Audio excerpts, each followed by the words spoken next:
جو حقداروں کا حق ادا نہیں کرتا وہ اپنے نفس کا بھی حق ادا نہیں کرتا۔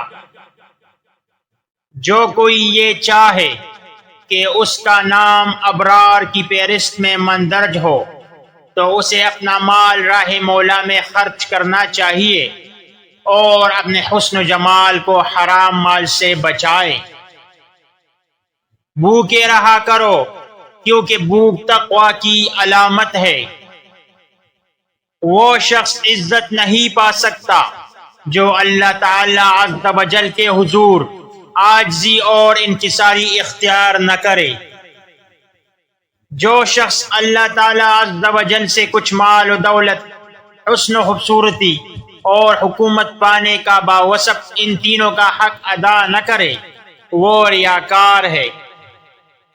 حقیقی حسن و جمال وہ ہے جس پر گناہ کا دبا نہ لگا ہو۔ جو حقدار کو ان کا حق ادا نہیں کرتا وہ ظالم ہے۔ غریب کی 2 وقت کی روٹی کا ضامن بھی اللہ تعالی عز و جل اسی طرح ہے جس طرح امیر کے ٹاٹ کا۔